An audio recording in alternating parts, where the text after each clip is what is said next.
ისა თქვენზე და მისით ამ ადრითა და კაც მოყვარებითა ყოვლადვე ას და მარადის და უკუნითი უკუნისამდე.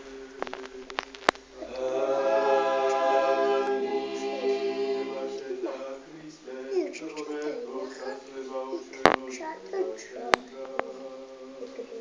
დიდება მამასა და ძესა და წმინდა სასულსაც და მარადის და უკუნითი უკუნისამდე. ამინ. უფალო შეგვიცხალენ, უფალო შეგვიცხალენ, უფალო შეგვიცხალენ.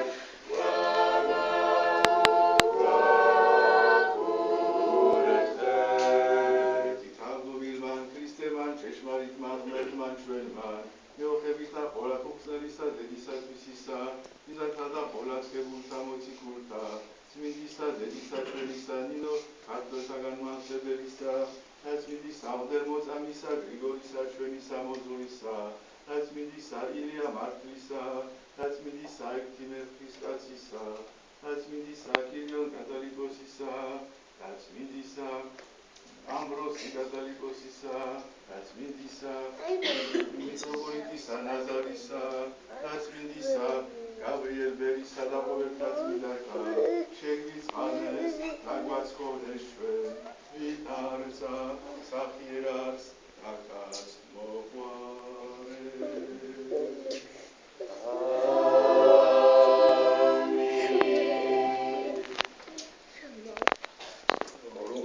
წლის წინ 30 სექტემბერს 73 წელს ეს პატარა ტაძარი სავსე იყო ჩვენი თანამემამულეები, ჩვენი პატრიოტები, ჩვენი მორწმუნეები და 40 წლის შემდეგ ვეღირსა ჩვენი პატარა სამლოცველოს კურთხევა. მეუფე მელეტიოსი მაშინ მსოფლიო პატრიარქის ეგზარქოსი მოგზავნდა, მას ახლდა ახალგაზრდა ეპისკოპოსი იერემია და ერთად მამა ელიასთან ერთად ეს ტაძარი აქ მთელი აქამდე აქ გალობდნენ მაშინ ქაკუცა შოროყაშვილის რაზმიდან და მე მახსოვს როგორ ჩემ ფრანგი მეგობრები მოვიყვანე მაშინ 17-18 წლის ვიყავი და სულ ბოლოს ვიდექი და როგორ უყურებდნენ გაკვირვებული ასეთ დიდრულად და კარგად ჩასმულ ხალხს და რა იცოდნენ რომ ეს თავადები ეს გამოჩენილი პირობები მეორე დღეს მიდიოდნენ უბრალო სამსახურში რომ თავი არჩინონ.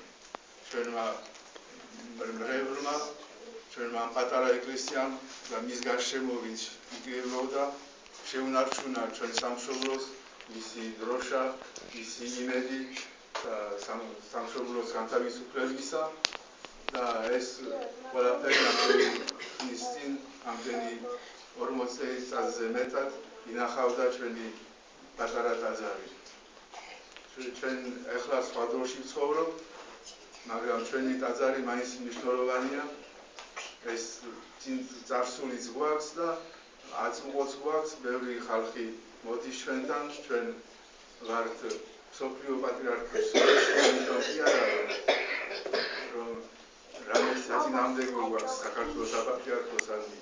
პირიქით ჩვენ მიყვარს საქართველო, ჩვენი ეკლესია არის საქართველოს ეკლესია, ჩვენი პატრიარქია საქართველოს პატრიარქი, მაგრამ ჩვენ კარგად ვიცით ეკლესიის კანონები, მართლმადიდებლური ეკლესიის კანონები, ჩვენმა დამაარსებლებმა, მათ შორის თავადმა ილამაზ დადეშკელიანმა კარგად გადაწყვიტა და იცოდა მან რომ საქართველოს მართლმადიდებლურ ეკლესიაში მთავარია ადგილობრივი კანონები, არის ეპისკოპოსი ერთ ქალაქში და მის გარშემო სამუდროება, რომელსაც აგზავნის სადაც ტაძრებია, რომ მისი სახელით და ეს ეპისკოპოსები ერთად ქმნიან ეკლესიას.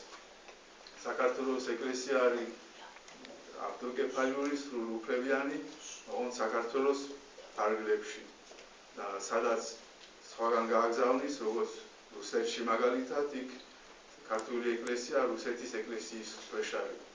სადაც ეკლესია ადგილობრივი ეკლესია არ არსებობს, მაშინ უნდა უპირატეს პატრიარქს ეგ მდებარეოს და ჩვენ ამ პრინციპით სრულიად ნეიტრალური პრინციპით ცხოვრობთ ამდენი ხანი და ჩვენ გვიყვარს ჩვენი სამშობლო, ჩვენი ეკლესია.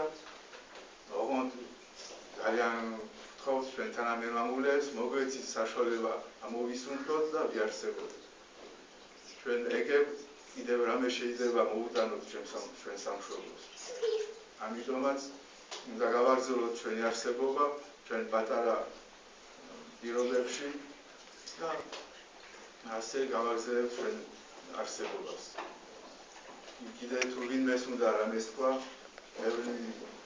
იმის შემდეგ ბევრი ხალხი აღარ არიან სოფლად და ვთხოვთ ვისაც უნდა ბატონ ოთარ ჩვენი საქმისდომოს თავმჯდომარეა და უნდა სხვათა შორის მოგიხსენოთ მამამისი ლევანი, რომელმა ძალიან დიდი როლი ითამაშა ამ ეკლესიის შეძენაში და მის მოწყობაში. Quelques souvenirs, regarde sur ce qu'il est.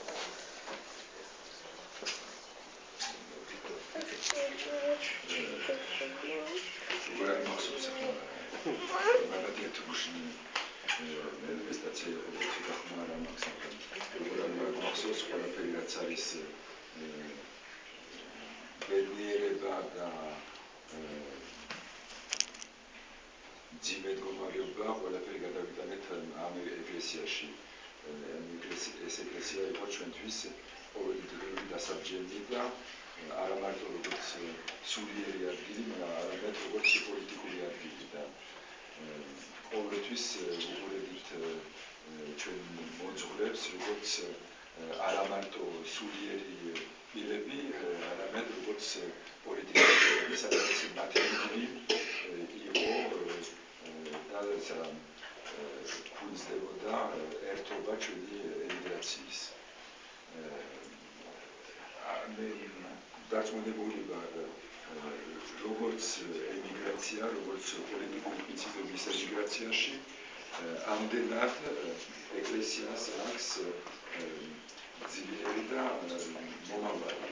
დარწმუნებული ვარ, რაც არ უნდა იყოს ძნელი მდგომარეობები, რაც არ უნდა იყოს ცოტა ადამიანები ეკლესიაში, რაც არის სიმბოლური, რაც არის სულიერი, ის რჩება და არა მარტო რჩება, მაგრამ დიდდება და ამ ცოტა პირებზე უფრო შორს მიდის, რაც ჩვენ ვფიქრობთ. ამაში ალბათ არის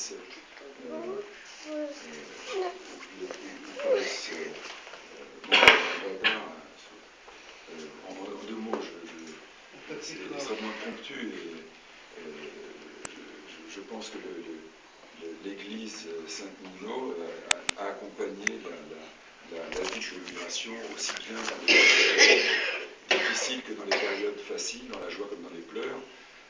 Et je ne pense pas que, quel que soit le nombre, le petit nombre de ces paroissiens, que la valeur et la puissance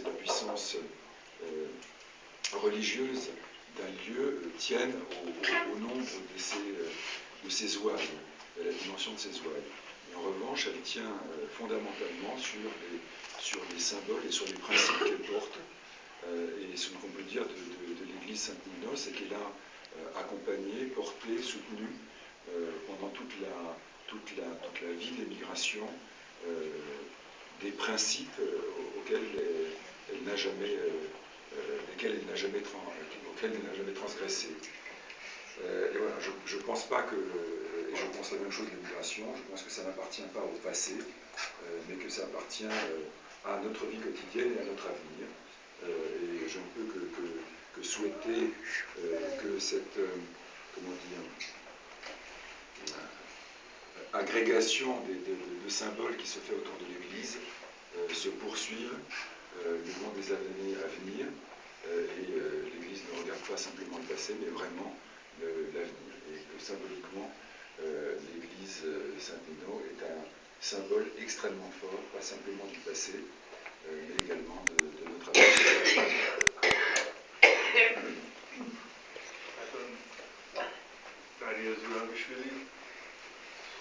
Voilà, Père Alépos, ça arrive გრიგოლ ფერაძის პირველი მონაცვლელი. მთელი ცხოვრება ემსახურებოდა ჩვენ სამრევლოს. რაც საჭირო იყო ყოველთვის აკეთებდა. როდესაც არ იყო სურვილი რომ სათვისტომოს თავმჯდომარეობისთვის იქ ისრა მძიმე პერიოდში და ჩვენი ეკლესიას რომ მღვდელი არ ყავდა მაშინაც ეს პერიოდი გადაგვარჩინა და დღეს როგორც მუხა დგას და ვებჯინებით, ოღონდ გვეშინია რომ ძალიან ბევრი არ დავაწვათ. ისიც რა თქმა უნდა მაშინ უკვე ეკლესიის კომიტეტის წევრი იყო 40 წლის წინ და მანამდე წესდება მისი განახლებულია. დიდი როლი აქვს და იცი რომ ბევრი რამე ახსოვს და ცოტა რამეს ფრანგულად მეძებს.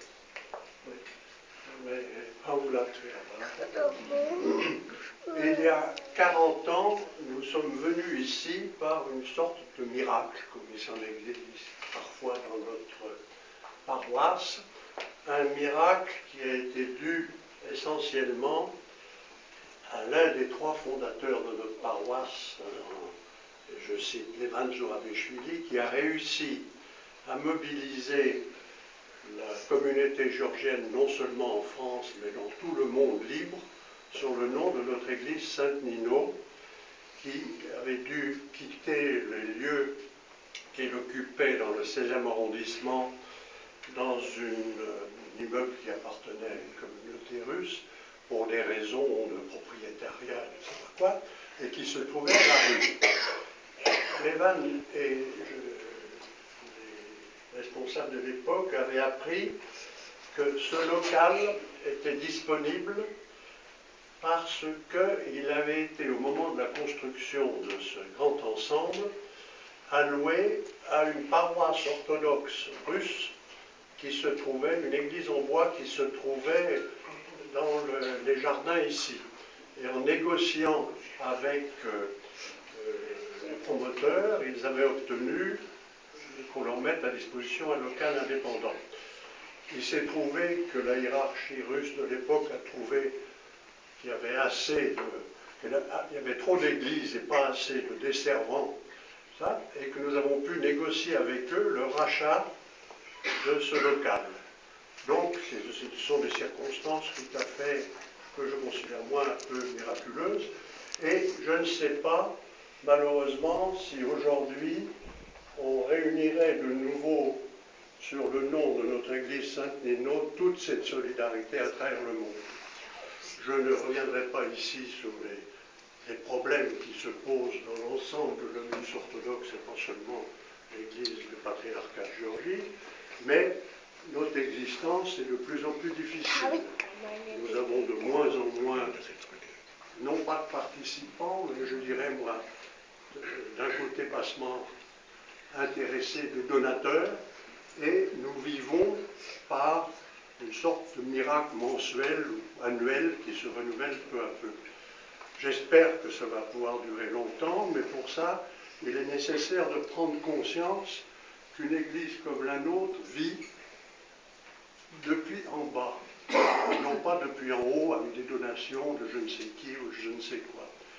Et que c'est de plus en plus difficile dans le monde actuel avec les difficultés que connaissent les uns et les autres de réussir à faire subsister les choses. Voilà. Ceci étant, nous sommes très reconnaissants à tous ceux qui nous aident et surtout qui nous aident et moralement, matériellement aussi, mais n'en parlons pas, je vais assez parler.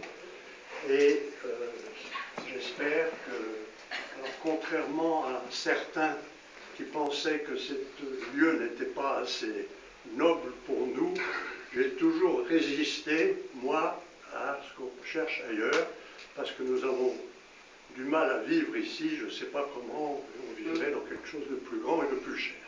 Voilà, je souhaite, nous avons il y a 5 ans célébré les 80 ans de notre paroisse, nous célébrons cette année les 40 ans de sa présence ici. Je ne fais aucun pronostic sur les 40 ans suivants. Quelqu'un veut encore a des souvenirs, l'honneur Nico. Nous allons faire un petit Te Deum tiré par la